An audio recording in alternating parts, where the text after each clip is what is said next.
بسم اللہ الرحمن الرحیم۔ بسم اللہ الرحمن الرحیم۔ السلام علیکم ورحمۃ اللہ وبرکاتہ۔ تمام تعریفیں اللہ رب العزت کے لیے، درود و سلام ہو خاتم النبیین حضرت محمد مصطفیٰ صلی اللہ علیہ وآلہ وسلم پر اور آپ کی آل پاک پر۔ خوش آمدید مناقب اہل بیت یوٹیوب چینل میں۔ آپ دیکھ رہے ہیں مناقب اہل بیت یوٹیوب چینل۔ یہ وہ چینل ہے جہاں ہم بیان کرتے ہیں اہل بیت علیہ السلام کی محبت، ان کے فضائل اور ان کی سیرت اور ان کے اقوال حکمت۔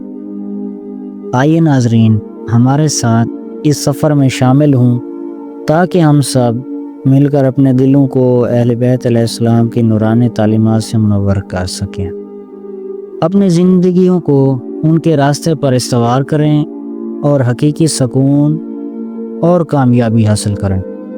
مناقب اہل بیت یوٹیوب چینل میں آپ کو ملیں گے مستند وظائف، قرآنی دعائیں اور اہل بیت علیہ السلام کے بابرکت فرمان۔ یہاں ہر لفظ روشنی ہے اور ہر دعا سکون قلب کا ذریعہ۔ معزز ناظرین، ہمارا مقصد ہے کہ آپ کی زندگی قرآن و سنت اور اہل بیت علیہ السلام کی تعلیم کی روشنی سے جگمگا اٹھے۔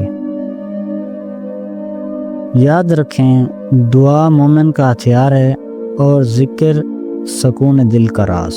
جیسا کہ ناظرین نہج البلاغہ میں امیر المومنین مولا علی علیہ السلام فرماتے ہیں، ذکر الہی دلوں کے امراض کی شفا ہے۔ نہج البلاغہ حکمت نمبر 227۔ دعا بندے کے لیے مصیبتوں سے ڈھال ہے اور رحمت کے دروازوں کی کنجی ہے۔ نہج البلاغہ خطوہ نمبر 174۔ اصول کافی میں مولا امام جعفر صادق علیہ السلام فرماتے ہیں، دعا مومن کا ہتھیار ہے اور ایمان کا ستون ہے۔ اصول کافی جلد نمبر 2 صفحہ نمبر 468۔ جو بندہ دعا کرتا ہے وہ اللہ کی رحمت کے قریب ہوتا ہے۔ اصول کافی جلد نمبر 2 صفحہ نمبر 473۔ ایک اور جگہ امام سجاد علیہ السلام صحیفہ سجادیہ میں فرماتے ہیں، اے پروردگار مجھے اپنے ذکر میں مشغول رکھ تاکہ میرا دل سکون پا جائے۔ صحیفہ سجادیہ دعا نمبر 5۔ اچھا جی، اب وہ جب ایک چیز کا ذکر ہے تو اس کو میں چھپا نہیں سکتا۔ فرمایا کہ والعدوى لیس بحق، ادوا بیماریوں کا پھیلنا۔ میرے ایک دوست بھی تھے، عزیز بھی تھے، ڈاکٹر صاحب تھے، وہ کہتے تھے کہ میں نے MBBS کیا ہوا ہے، اب تک جو کچھ میں نے میڈیکل کتابوں میں پڑھا ہے اور اپنے اساتذہ سے، پروفیسر حضرات سے سنا ہے، وہ سب میڈیکل کی باتیں دین اسلام کے ساتھ ہم آہنگ ہیں، کہیں مجھے اختلاف نظر نہیں آیا، نہ اپنے مطالعے کے دوران نہ اساتذہ کے جو ہے وہ لیکچر کے دوران۔ ایک چیز ہے کہ جس میں اسلام جو ہے وہ طب کے خلاف جاتا ہے، اور وہ ہے یہ بیماریاں نہیں پھیلتی۔ والعدوى لیس بحق، یہ بیماری کا پھیلنا یہ حق نہیں ہے۔ روایات اس مضمون کی موجود ہیں کہ مومن کا جو جھوٹا ہے، یہ مثلا یہ ایک مومن نے اس میں سے آدھا گلاس پیا ہے، باقی بچ گیا ہے، اس کو عربی میں سور کہتے ہیں، اردو میں جھوٹا کہتے ہیں نا، کہتے ہیں سور المؤمن شفاء من 70 داء، مومن کا جھوٹا 70 بیماریوں کے لیے دوا ہے۔ نہیں پیتے لوگ، بچا ہوا اس کو گرا دیتے ہیں کہ یہ جھوٹا ہے۔ یہ ایک وہ سائٹ ہے یا میپ، جو بھی اس کا نام رکھیں، اس میں وہ ایک پروگرام دیا ہوا ہے۔ مثلا ایک سوال کیا جاتا ہے نماز کے بارے میں، روزے کے بارے میں، حج کے بارے میں، اور پھر اس سوال کے بعد آپ مختلف مراجع کا وہ نکالیں گے، تصاویر لگی ہوئی ہیں، وہ جس کے نام پر آپ انگلی رکھیں گے وہ اس سوال کا جواب، سستانی کا اس سوال کا یہ جواب ہے، مثلا اگر رہبر کا یہ ہے، فلان کا یہ ہے، فیاض کا یہ ہے، فیاض کا یہ ہے۔ وہاں پوچھا گیا ہے کہ یہ کیا مومن کا جھوٹا وہ شفا ہے؟ مرحوم آیت اللہ سعید حکیم نے اس روایت کو نقل کیا ہے. وہاں وہ ذمہ دار آدمی تھا سعید الحکیم، 2-4 سال ہو گئے ان کا انتقال ہو گیا ہے. کہا یہ اس مضمون کی روایت موجود ہے، مومن کا جو جھوٹا ہے وہ 70 بیماریوں کے لیے دوا ہے. اچھا جی، تو یہ شفا ایک تو یہ قرآن کو شفا کہا گیا ہے، اور دوسرا یعنی ماکولات اور مشروبات میں سے، کھانے پینے کی چیزوں میں سے واحد چیز جس کا خدا نے قرآن نے نام لیا ہے اور اس کو شفا کہا ہے. بہت ساری چیزوں میں شفا ہے. یہ جتنے بھی حکیم ہیں وہ جڑی بیٹیوں سے نسخے بناتے ہیں، بلکہ حتیٰ یہ جو ہومیوپیتھک کیا کہتے ہیں ایلوپیتھک کی بہت ساری دوائیاں، بلکہ اکثر دوائیاں یہ جڑی بوٹیوں سے بنتی ہے، اس میں کیمیکل شامل کر کے گولی بناتے ہیں اور پتہ نہیں کوئی شربت بناتے ہیں، تو ان میں بھی شفا ہے. اور شہد کا نام لیا گیا ہے. واحد کھانے پینے والی چیزوں میں جس کا خدا نے نام لے کے فرمایا ہے کہ اس میں شفا ہے، وہ شہد ہے. فیہ شفاء للناس، شہد میں اللہ تعالیٰ نے لوگوں کے لیے شفا رکھی ہے. لیکن شرط یہ ہے کہ وہ شہد ہو. ہاں، شہد ہو، شہد اس طریقے سے شہد جو ہے نا وہ بنایا گیا ہو جو طریقہ اللہ تعالیٰ نے شہد کی مکھی کو سکھایا ہے. یہ سورہ پورا نحل ہے، اس کو بتایا اللہ تعالیٰ نے شہد کی مکھی کو کہ چھتر تم نے کس طرح بنانا ہے. وہ پھولوں کا رس جو ہے وہ جا کے، اور ایسا نظام ہے وہاں پر.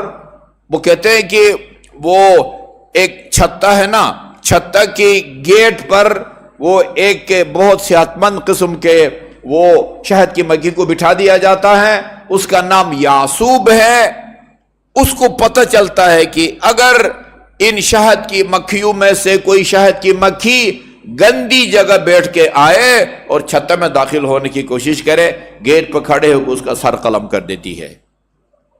اس کو یاسوب کہتے ہیں، یاسوب. خدا آپ کو امیر المومنین کی زیارت نصیب فرمائے. امیر المومنین کے القاب میں سے ایک السلام علیک یا یاسوب الدین، اے دین کے یاسوب، ہمارا سلام قبول فرما. آج دن کو امام سجاد علیہ السلام کا خطبہ میں نے آپ کی خدمت میں عرض کیا تھا، جس میں امیر المومنین کے فضائل کو بیان کیا ہے.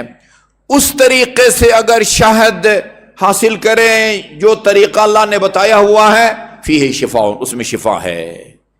لیکن شفا شہد کے نام سے شہد کی مکھی کو کسی گڑ کے ڈھیر کے اوپر بٹھا دو اور ادھر سے جو ہے نا وہ شہد بنائیں، وہ لوگ اس کو شہد تو کہیں گے، لیکن جو شہد کا اثر ہے شفا یابی، وہ اس میں آپ کو نظر نہیں آئے گی. یہ شیعہ جو ہے نا، شیعہ یہ شہد کی طرح اس میں کوئی شک نہیں ہے کہ شہد میں شفا ہے، لیکن شرط یہ ہے کہ وہ اوریجنل شہد ہو، ملاوٹ نہ ہو. اب ہمیں معلوم ہونا چاہیے کہ شیعہ ائمہ معصومین کے نزدیک کون ہوتا ہے. ہمیں کسی غلط فہمی میں نہیں رہنا چاہیے. شرطہ، انتم شرطۃ اللہ، یوں سمجھے کہ امام فرما رہے ہیں کہ تم جو ہے نا، تم شیعہ ہمارے پیروکار، تم اللہ تعالیٰ کی فورس ہو، فورس. انتم شرطۃ اللہ، انتم شیعۃ اللہ، تم صرف ہمارے شیعہ نہیں ہو، وہ اللہ کے شیعہ ہو. لفظ شیعہ جو ہے نا، لفظ شیعہ، اس میں نہ کوئی تعریف کا پہلو ہے نہ مذمت کا پہلو ہے. شیعہ کا معنی پیروکار. آپ سے اگر میں پوچھوں پیروکار بننا اچھی بات ہے یا بری بات ہے، آپ کیا جواب دیں گے؟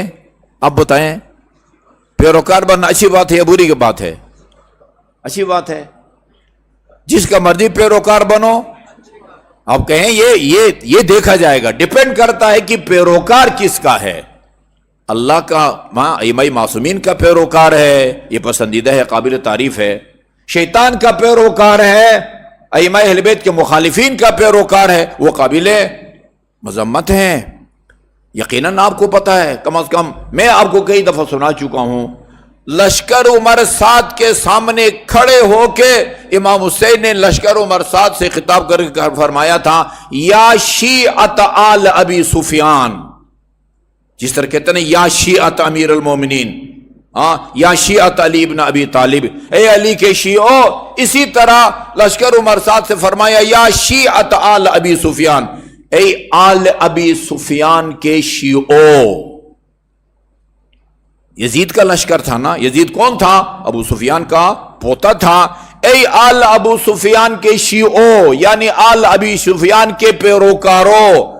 ادھر بھی شیعت ہے، ادھر بھی شیعت ہے، ادھر آل ابو سفیان کی شیعت ہے، ادھر امیر المومنین کے فرزند علی کی شیعت ہے. لفظ شیعہ میں کوئی فضیلت نہیں ہے، یہ دیکھا جاتا ہے کہ شیعہ کس کا ہے، پیروکار کس کا ہے. ان لکل شیء عروۃ وعروۃ الدین الشیعہ. عروۃ الوثقی، مضبوط رسی کو کہتے ہیں. ہر شے کی کوئی نہ کوئی مضبوط رسی ہوتی ہے. دین کی مضبوط رسی شیعہ ہوا کرتا ہے، دین کی مضبوط رسی شیعہ ہوا کرتا ہے. اللہ وَإِنَّ لَكُلِّ شَيْءٍ شَرَفًا وَشَرَفُ الدِّينِ الشِّيعَةُ. ہر چیز کا کوئی نہ کوئی شرف اور اس کی عزت ہوتی ہے. دین کا شرف اور اس کی عزت اور آبرو وہ شیعہ ہے.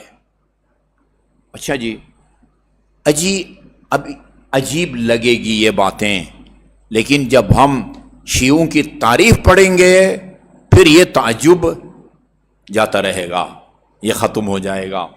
فرمایا انا لکل شیء اماما وان امام الارض ارض تسکنها الشیعہ. ہر چیز کا کوئی نہ کوئی امام ہوا کرتا ہے. زمین کا امام کون ہے؟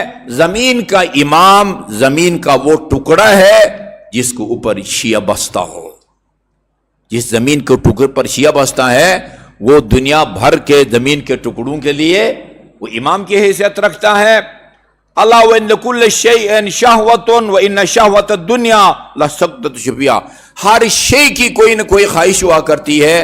دنیا کی خواہش یہ ہے کہ یا زمین کی کہ میرے پشت پر شیعہ رہے، شیعہ بسے. واللہ لولا ما فی الارض منکم لا. اس کے بعد مزید یہ جاری ہے، تمہاری وجہ سے یہ ابر باران برستا ہے، تمہاری وجہ سے زمین سبزہ اگاتی ہے. عزیز ناظرین، اگر آپ کو یہ ویڈیو پسند آئی ہو تو اسے لائک اور شیئر ضرور کریں، اور ہمارے چینل مناقب اہل بیت کو سبسکرائب کرنا نہ بھولیں. جزاک اللہ.